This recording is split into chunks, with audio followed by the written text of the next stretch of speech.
cold wind bit Silas Blackwood's face on the high ridge.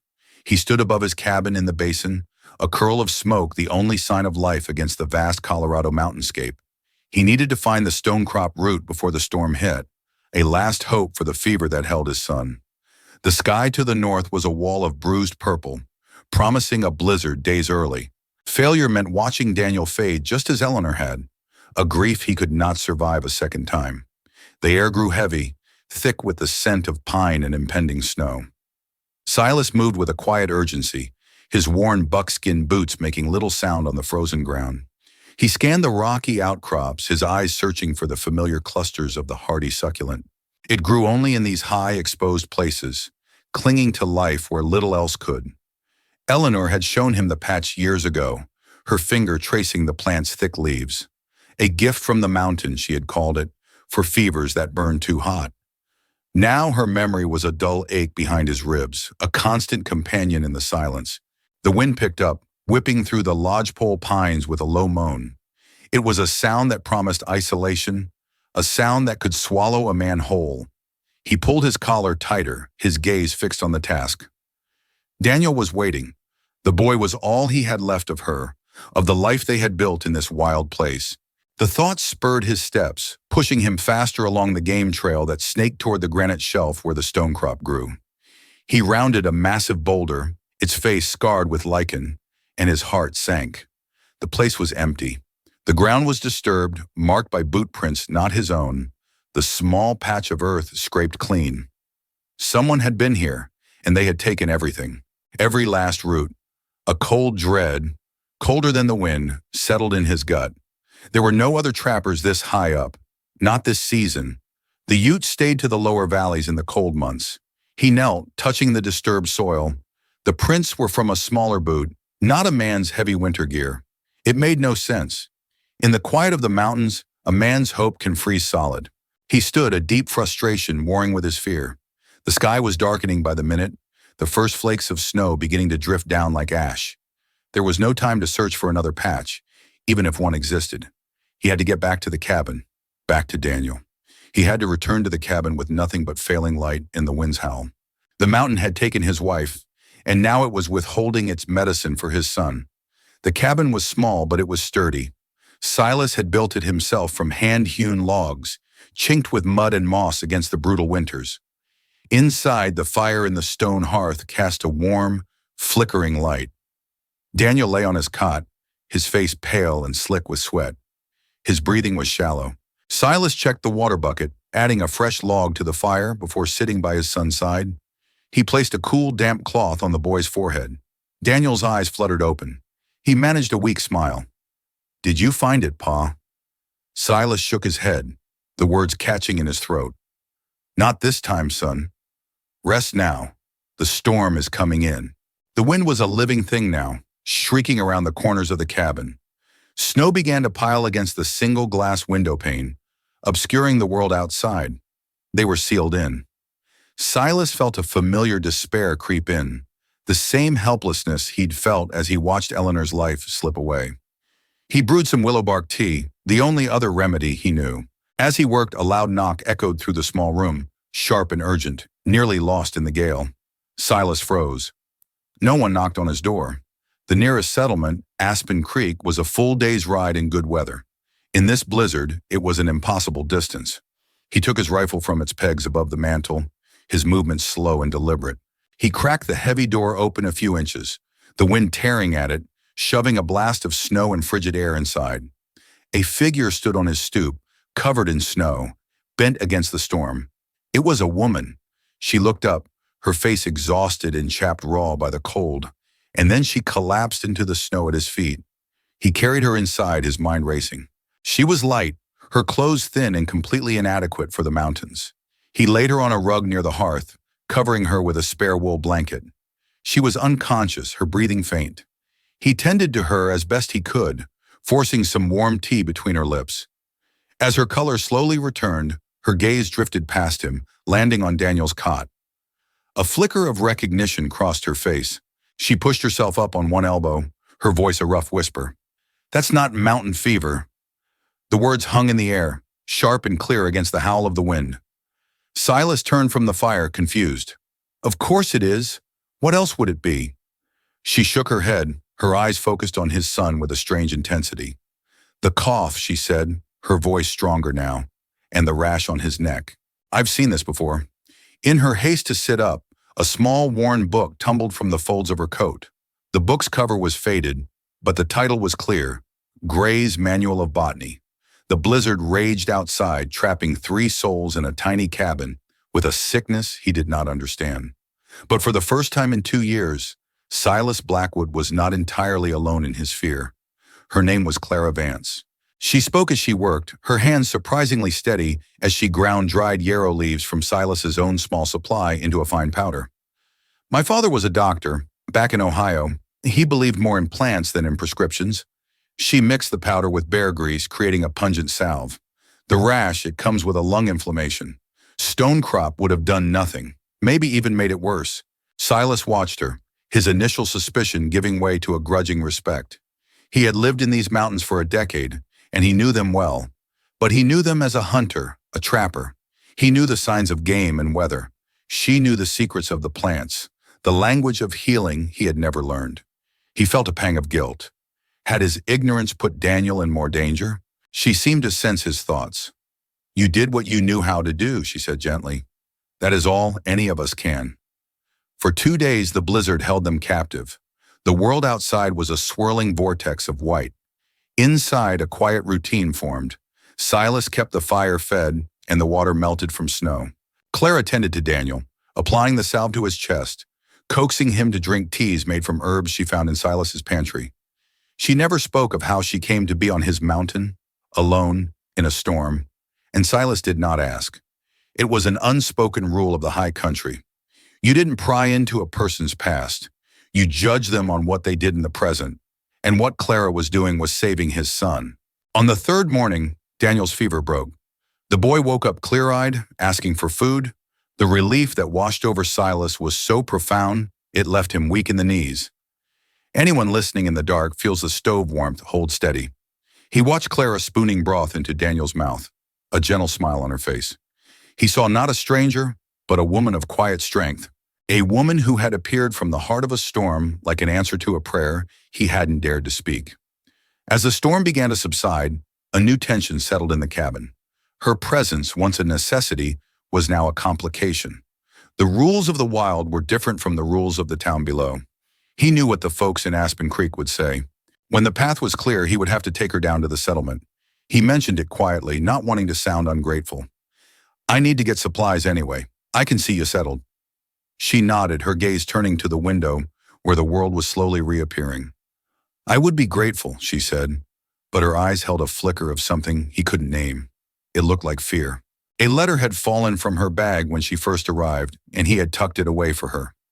The envelope bore the postmark of a city far to the east, Philadelphia. He owed her his son's life, a debt that could never truly be repaid. But he also knew that her mysterious arrival was the beginning of a new kind of trouble. The journey down the mountain was slow. The snow was deep, and Silas led his mule with Clara riding, Daniel walking beside him for short stretches, testing his newfound strength. The air was clean and cold, the world pristine and white. It was a peaceful scene that belied the turmoil in Silas's mind. Clara was quiet, her attention focused on the landscape. She pointed out a snowshoe hare, its white coat a perfect camouflage. She identified the call of a Steller's jay, a flash of brilliant blue against the snow. She saw the world with an attention to detail that he, a man who lived by his senses, had never quite managed. It made him wonder again what she was running from. People who see the world so clearly are often trying to escape a memory that is just as sharp. As they neared the tree line, Daniel stumbled. Before Silas could react, Clara was off the mule, checking the boy for scrapes, her touch gentle and sure. It was the easy, practiced gesture of a mother, a role that had been painfully vacant in their lives for 2 years. Aspen Creek was less a town and more a muddy street lined with a handful of rough-hewn buildings, a trading post, a saloon, a blacksmith, and a few cabins. It was a place built on the promise of silver, populated by men hoping to strike it rich, and the few who profited from them. The moment they entered the town, they drew stares. Silas was a familiar sight, But the woman and the boy changed the picture entirely. Jedediah Kane stepped out of the trading post, wiping his hands on a clean apron. Kane owned the post, the saloon, and the largest mining claim in the area. He was a man whose smile never reached his eyes. "Blackwood," he said, his gaze sliding over to Clara. "Surprised to see you down from your mountain, especially after this storm. I heard your boy was sick."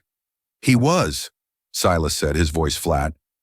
"He's better now, thanks to Miss Vance." Kane's smile widened, but it was all teeth. "Is that so? Well now, a bit of Christian charity in the wilderness. We don't see much of that." He tipped his hat to Clara. "A pleasure, ma'am. Jedediah Kane at your service. Anything you need, you just let me know."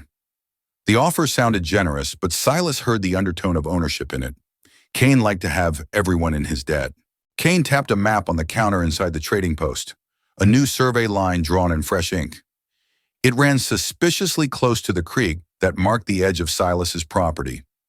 "Just tidying up the claim lines," he said with a dismissive wave. The original survey was a bit vague.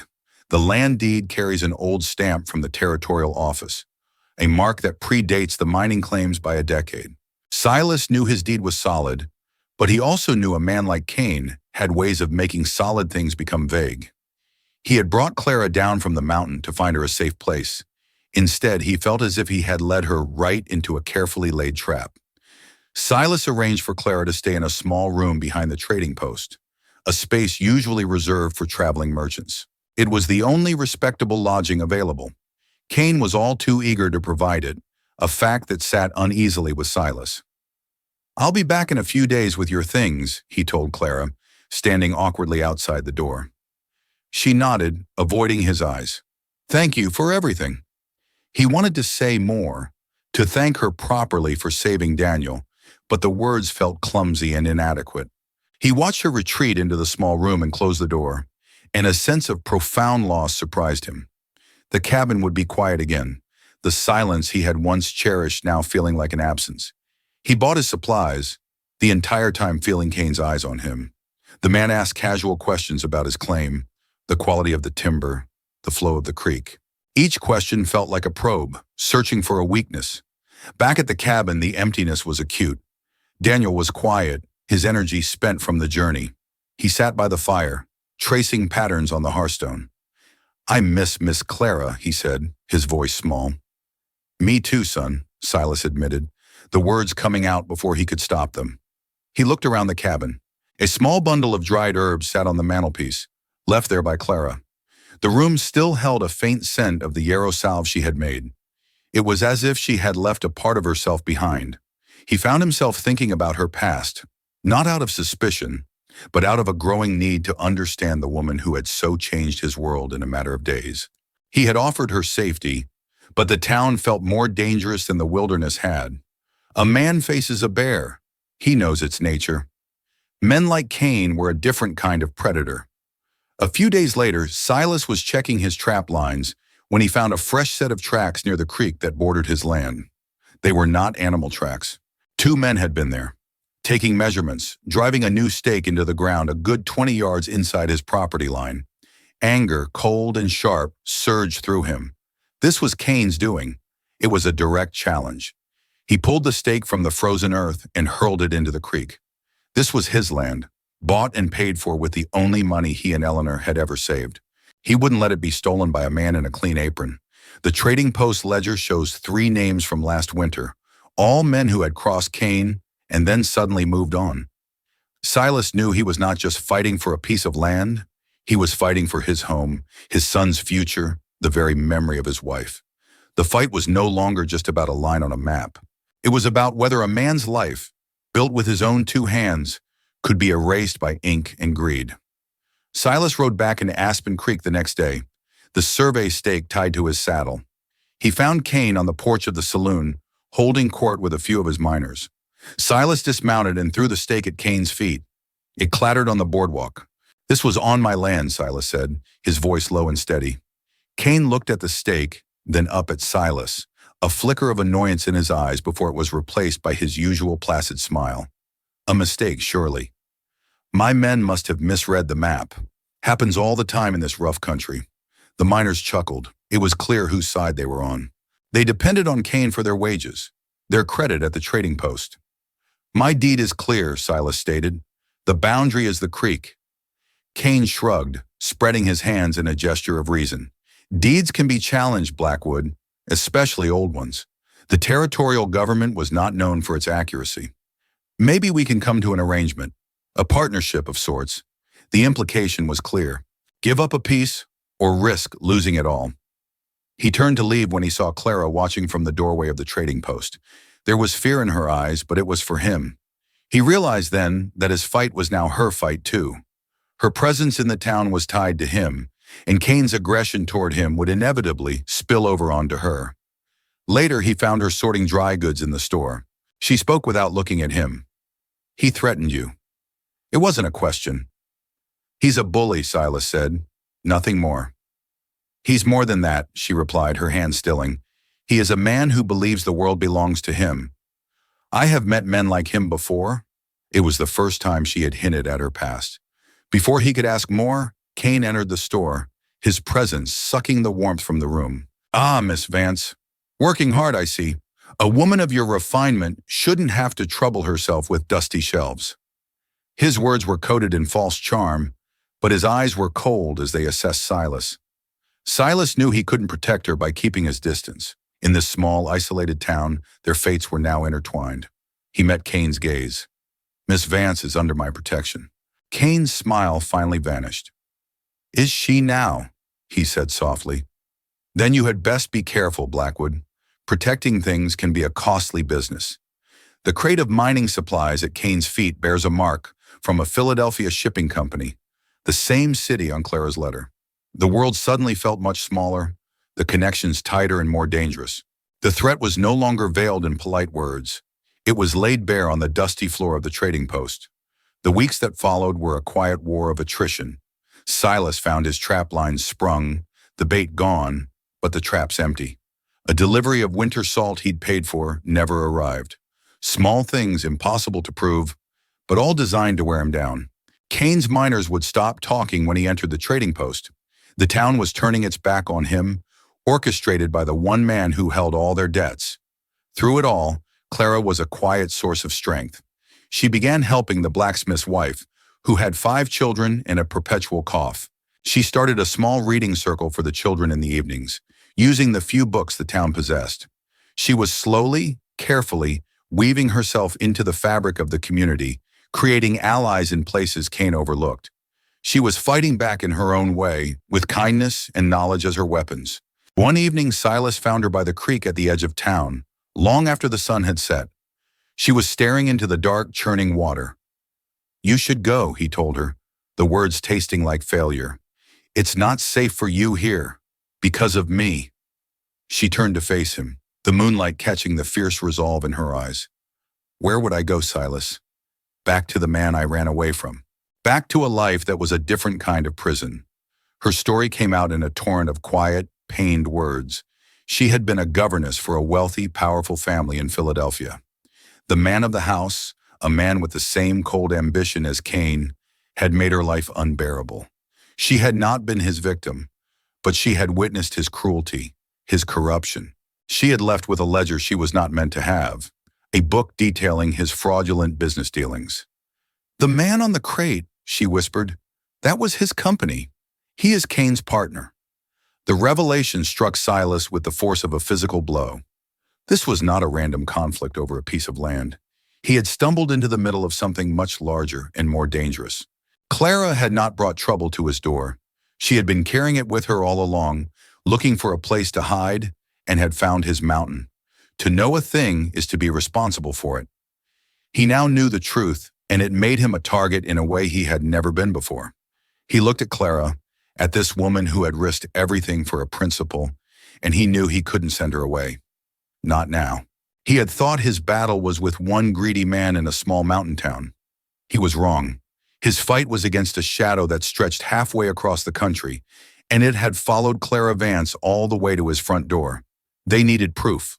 Clara's ledger was damning for her former employer in Philadelphia, but they needed something concrete to tie him to Kane, something that would matter here, in Aspen Creek.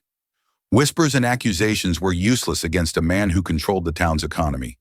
The answer, Silas suspected, lay in the land itself. Cain wasn't just pushing the boundary for a few extra yards of timber. There had to be something more. Silas remembered the old stories, the tales the Ute elders told of the creek that ran through his property. They called it the Creek of Shining Stones. He had always dismissed it as folklore. Now he wasn't so sure. He spent the next day panning the creek bed, his hands numb from the icy water. He found nothing but sand and pebbles. Discouraged, he was about to give up when he noticed something odd about the rocks along the bank, where Cain's men had placed their stake. A faint blue-green vein ran through the granite, a color he had seen before in ore samples down in the silver mines. He took a sample back to the one man in town who owed nothing to Cain, the old blacksmith, a man named Gus. Gus was a taciturn German who had been in the mountains longer than anyone. He looked at the rock, held it to the light, and then split it with a single expert blow of his hammer. Inside, a seam of rich silver ore glittered under the forged light. Turquoise silver, Gus grunted. The richest kind. Rare. He looked at Silas, his eyes sharp. This is what Cain is after. Your creek bed is full of it. The original deed, the one from the territorial days, likely included mineral rights. The new mining claims Cain is filing wouldn't.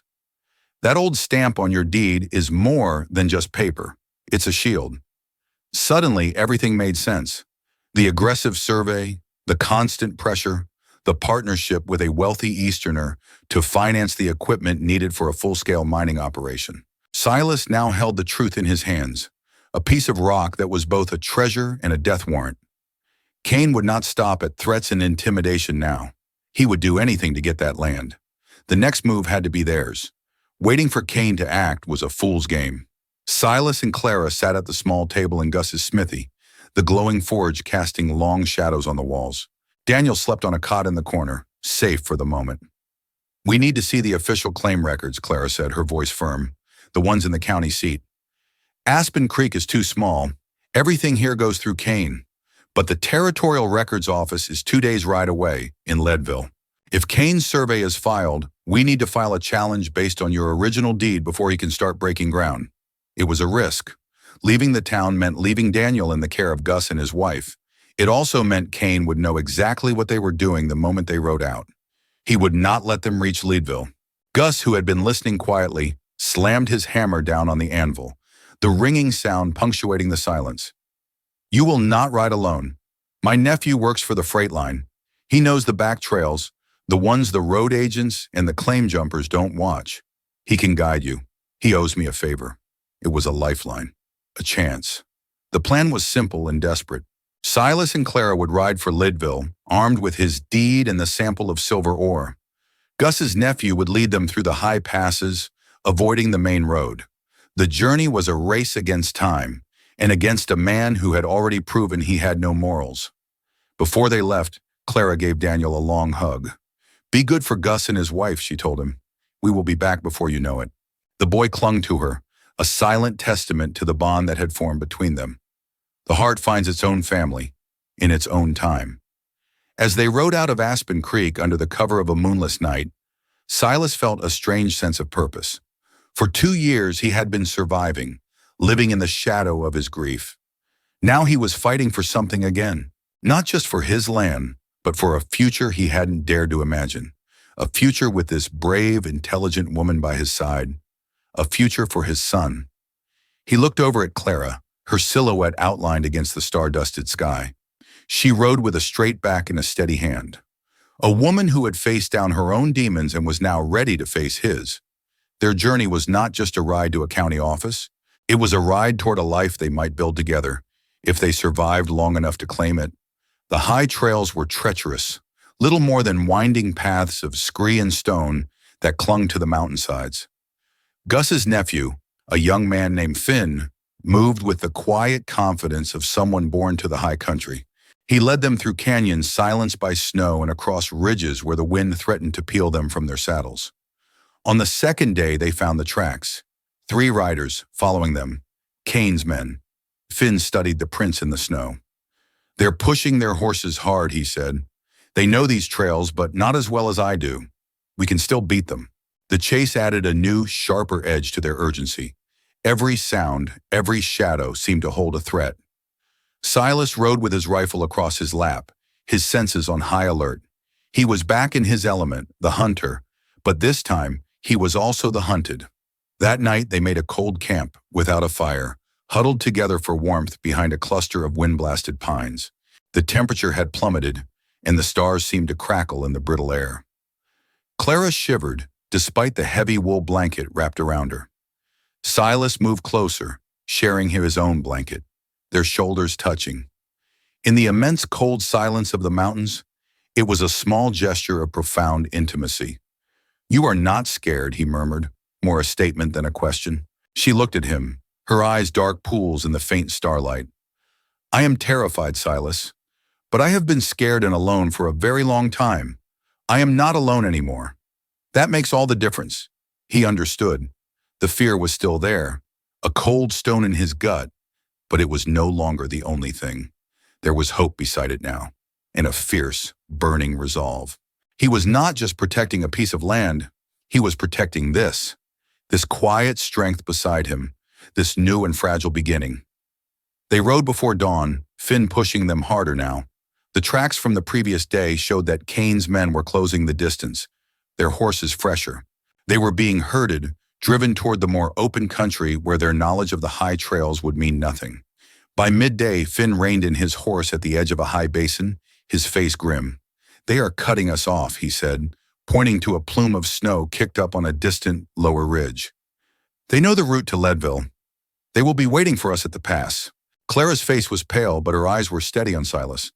For 2 years, Silas had reacted to the world. He reacted to Eleanor's death, to Daniel's sickness, to Kane's aggression. He was a man who endured. But looking at Clara, seeing the absolute trust in her gaze, something shifted inside him. Endurance was not enough. He had run from his grief for 2 years, hiding on his mountain. He would not run from this. "No," Silas said, his voice quiet but carrying a new authority. "We do not go to the pass. We turn back." Finn stared at him, confused. "Back toward them. It is suicide." Silas shook his head, his gaze sweeping over the jagged peaks that surrounded them. "We do not go back toward them, we go up." He pointed toward a narrow, treacherous ridge known to the Ute as the Widowmaker, a spine of rock and ice that was impassable in winter. "Not impassable," Finn countered, his voice a low whisper of respect and fear. "Just nearly. There is one way, a goat trail. But the cornice, the overhang of snow at the top, it is unstable. A loud noise, a strong wind, and it will all come down. The whole face of the mountain will fall."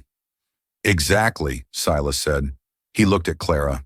"It is a great risk." She simply nodded, her hand briefly touching his arm. Her trust was a weight, but it was also a weapon. He was a hunter. He knew this terrain. It was time to stop being the prey. The climb was a nightmare. The air grew thin and bit at their lungs. The horses struggled for footing on the icy shale. Below them, the world fell away into a dizzying abyss of blue shadow and white snow. They could hear the shouts of Kane's men now, echoing up the basin as they realized their quarry had changed direction.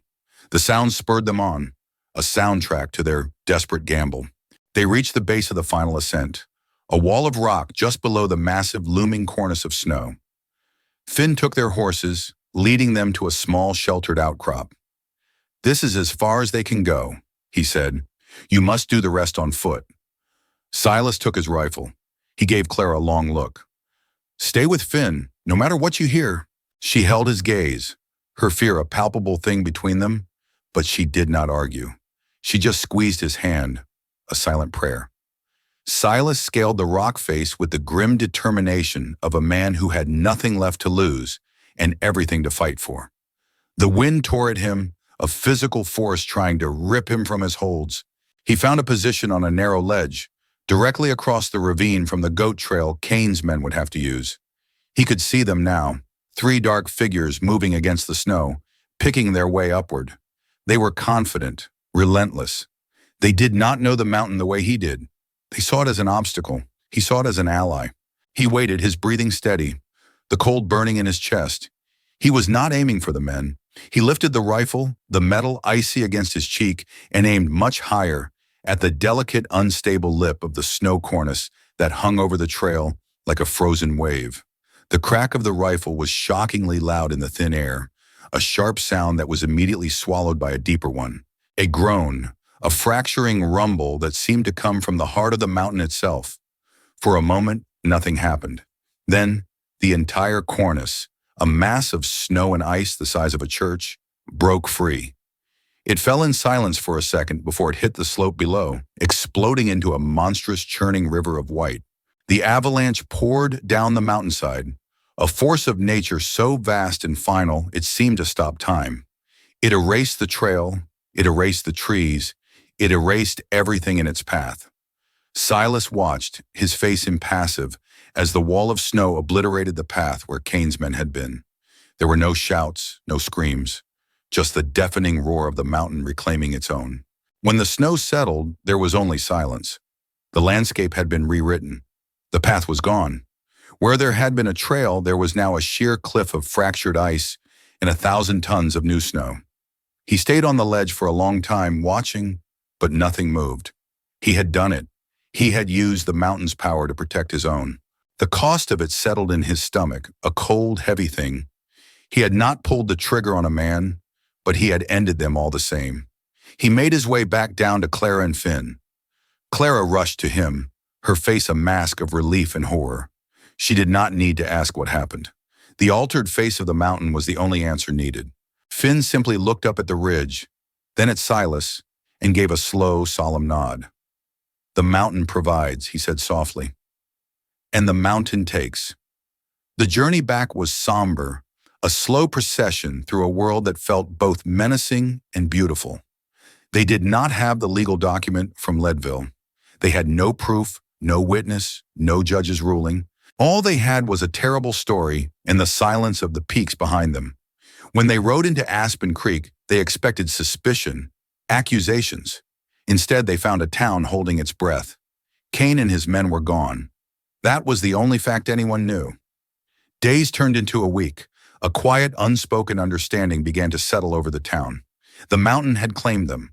It was a story that made sense in this place, a land of sudden storms and treacherous ground. No one asked Silas any questions. They did not need to. They saw the change in him, a new hardness in his eyes, a quiet gravity that had not been there before. They saw the way he and Clara stood together, not as strangers, but as two parts of a whole. Without Cain, his small empire crumbled. The miners unpaid drifted away to other claims. His partner in Philadelphia, receiving no word and likely spooked by the ledger Clara still possessed, cut his losses. The threat to Silas's land evaporated, not with the stroke of a pen, but in the silence of an empty office and an abandoned claim. The fear that had gripped Aspen Creek did not break. It simply dissolved, leaving behind a community that had to learn to stand on its own feet again. Clara started her school, her lessons held in the old saloon. The children's voices filled the room that had once been filled with Cain's plotting. It was a new kind of boom, a quieter one, built on books instead of silver. Spring arrived, melting the snow and turning the mountains green. The creek of shining stones ran clear and cold, its treasure safe and undisturbed beneath the surface. The land's true value was in the life it sustained, not the ore it held. One evening, Silas stood on the porch of his cabin, watching the last light fade from the sky. Daniel was asleep inside, safe. Clara came to stand beside him, leaning her head on his shoulder. They did not speak for a long time, listening to the familiar sounds of the twilight. He had gone down the mountain to find a cure for his son and had found a cure for himself. He had found a woman who saw the world not as a thing to be conquered, but as a thing to be understood. He had thought his life was a story of loss. He now knew it was a story of finding what mattered. They had both come to this mountain seeking refuge, he from his grief, she from her past. They had been pursued into the highest, most dangerous places. And there, in the heart of the storm, they had not found a courthouse or a judge. They had found their line in the snow. They had found the courage to stand their ground. And they had found their way home.